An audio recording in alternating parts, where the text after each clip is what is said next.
Қыздар, сәлем, қалайсыңдар? Мен халаттың көрдіңдер ме? Жол қапты. Сол мама екеуміз алдың күні үйдің жанындағы глобус деген магазиннен халат алғанбыз өзімізге. Мама бір халат алды, мен өзіме 2 халат алдым.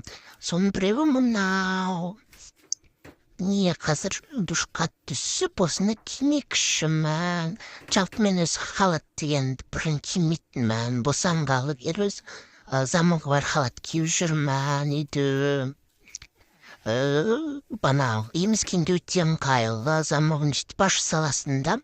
Емзе саласың, міне, хоп. Басыма мән бермейміз, душтан шықтым. Халатым маған осылай тұрады. Декретте отыралы, осы халатпен жүрмін. Сан жолым мама екеуміз халаттарды алған, өзім мәз болып қалдық халат алғанымызға.